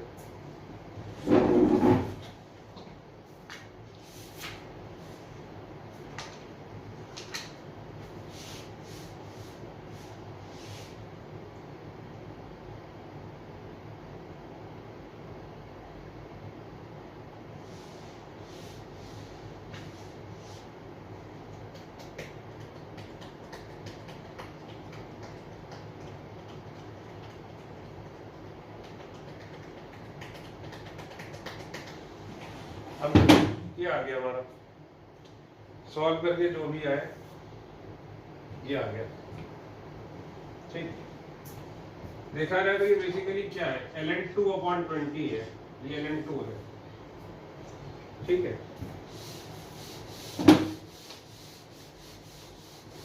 अब देखो क्या पूछ रहा है बी में, time at which mixture is optically inactive, optically inactive यानी RT कितना हो जाएगा 0 डिग्री, है कि नहीं।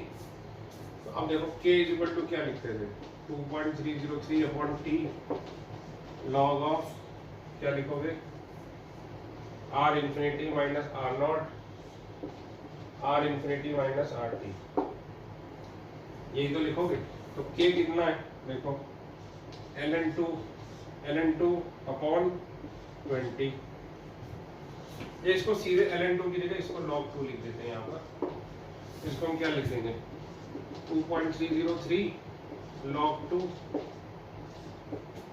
Equal to 2.303 upon t log of r infinity कितना है -10 degree Celsius -24 degree upon r infinity कितना है -10 -0 डिग्री, ये कट गया, तो log 2 upon 20 equal to 1 upon t log of -34 upon -10, minus minus cut गया, तो log 2 upon 20 equal to 1 upon t log 3.4।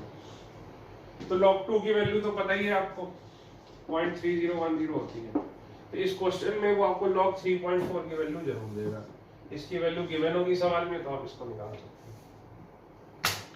देखिए अभी तक मैंने जितने क्वेश्चन आज आपको कराए हैं, मैं चैलेंज करता हूँ आप कोई भी एक बुक देख लो, अवस्थी देख लो, पी बहादुर देख लो, और किसी का भी मटेरियल देख लो, एलन का, रेजोनेंस का, किसी में भी ये सारे टाइप सारी वैरायटी कवर नहीं होगी। ज्यादा से ज्यादा स्टैंडर्ड क्वेश्चन कवर होगा, उसके बाद ये जो फॉलो अप क्वेश्चन है ये कवर नहीं होंगे, क्योंकि ये खुद से बनाए हैं, बहुत एफर्ट लगा था इसको बनाने में, ठीक है। बहुत जबरदस्त क्वेश्चन है, आपको खुद भी देख के लग रहा होगा कि हाँ ये एडवांस में बिल्कुल आ सकता है, ठीक है। अब ये तो हो गए जिसमें रिएक्ट करते थे, अब एक इजी सवाल बचा है जिसमें वही डिकम्पोजिशन वाला जो था H2O2 का इन टर्म्स ऑफ वॉल्यूम। तो अब हेडिंग डालो डिकम्पोजिशन ऑफ H2O2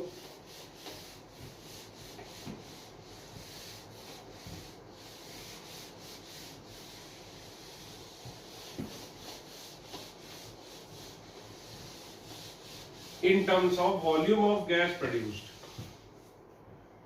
ऐसा नहीं, H2O2 नहीं, decomposition in terms of volume of gas produced.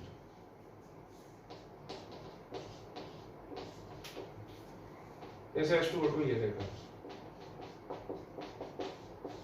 जैसे समझो एग्जाम्पल, जैसे एग्जाम्पल 1, एग्जाम्पल 2, इसको हीट करो तो ये क्या रहता है, वाटर प्लस 2 टाइम नाइट्रोजन। तीसरा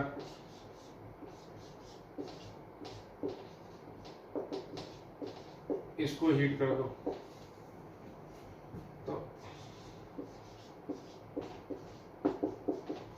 तो इसमें देखो हर एक केस में क्या हो रहा है, गैस निकल रही है। और ये सपोज सारे के सारे all decomposition are first order decomposition. लिखो all decomposition are, suppose all decomposition are first order decomposition, all decomposition are first order decomposition. ठीक है, अब इसमें इन these type of problems लिखो, in these type of problems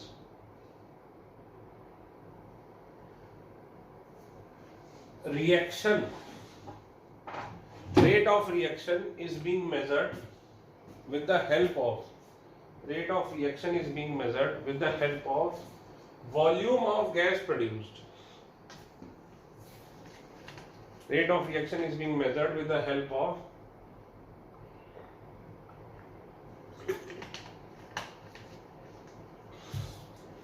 volume of gas produced.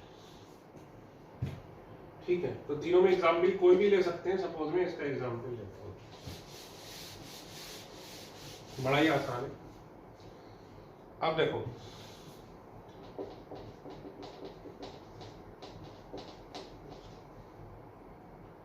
Initial concentration A after time T A minus x x x, x इसकी concentration है।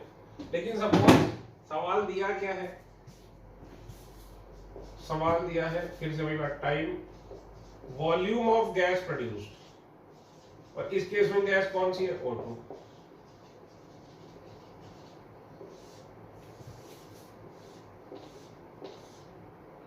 T is equal to 0 पे V not, T पर VT, infinite time पर V infinity. तो यहां पर क्या है, volume of gas produced.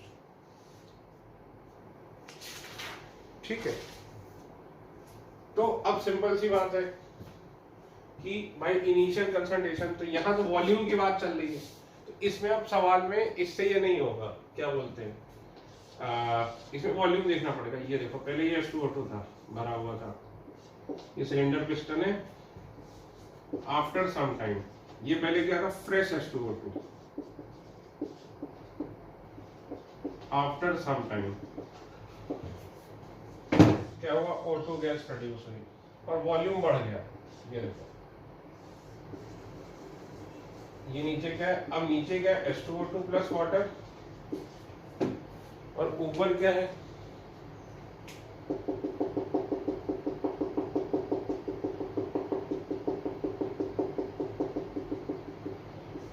O2 है। ठीक, तो इसका वॉल्यूम क्या होगा, यही वॉल्यूम है, वॉल्यूम ऑफ गैस प्रोड्यूस्ड, इतना वॉल्यूम, ये वॉल्यूम ब्लू वाला, नीचे वाला नहीं। तो वो जो लिखा है वो यही है।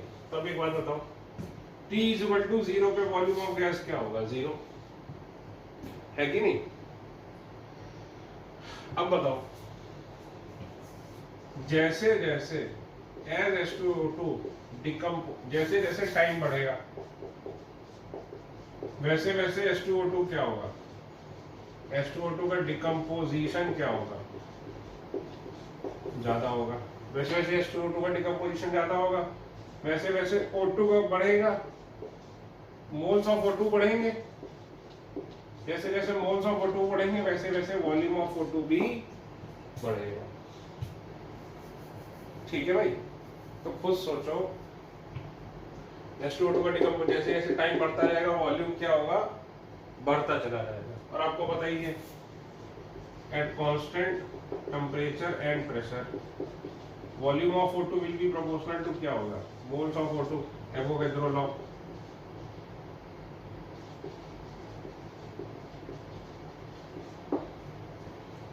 ठीक है, अब एक बात बताओ, आफ्टर टाइम t मान लो H2, इसके मोल्स x हैं O2 के, तो x will be proportional to Vt। बोलो भाई, एग्री कर रहे हो? आफ्टर टाइम t क्या होगा, x will be proportional to Vt।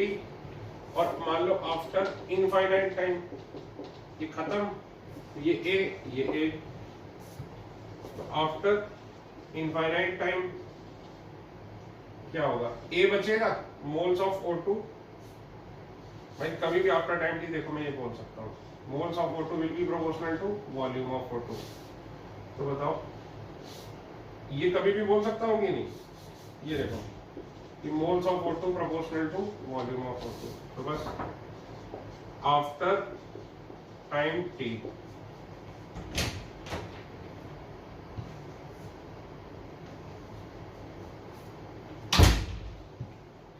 Moles of O2 कितने, आफ्टर टाइम t x, तो x will be proportional to Vt। After infinite time, infinite time के बाद क्या है भाई, कितने मोल्स हैं O2 के, a, वो प्रोपोर्शनल होंगे किसके, V इंफिनिटी के। तो a आ गया, तो देयरफॉर a माइनस एक्स क्या हो जाएगा, a माइनस एक्स प्रोपोर्शनल होगा किसके, V इंफिनिटी माइनस Vt के। तो बस k क्या हो गया, 2.303 upon t log of a upon a minus x, यानी V infinity upon V infinity minus. देखिए स्पेशल जो न्यूमेरिकल थे 5, ये खत्म होते हैं। इसके बाद अगला टॉपिक मैं उठाऊंगा एडवांस की क्लास में, ब्रांचिंग और सीक्वेंशियल रिएक्शन। ठीक है, इसमें बहुत दिमाग लगाना था, उसमें भी मेहनत तो पड़ेगी भाई। अब मैं आपसे 2-3 सवाल चाहता हूं कि आप करें घर पे एज अ होमवर्क, और मैं उसका सॉल्यूशन जो है वो ग्रुप पे डाल दूंगा। ठीक है, तो ये लिखो, तब तक मैं क्वेश्चन ढूंढ लेता हूँ।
लिखो पहला question, for a general nth order reaction,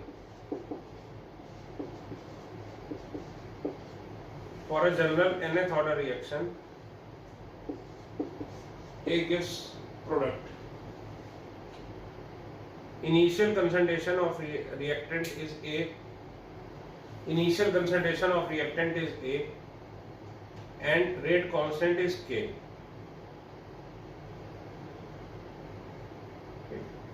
Derive expression for T 75%. derived expression for T 75%.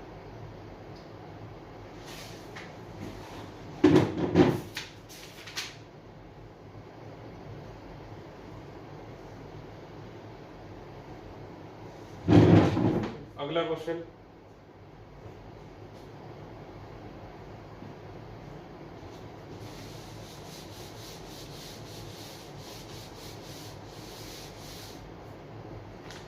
कि for the reaction A gives B, rate law is minus dA by dt A is equal to K A की power 1/3 B minus dA by dt is equal to K A की power 3/2. Derive rate expression K and find out the half-life for these reactions and find out the half-life for these reactions. ठीक है भाई, thank you.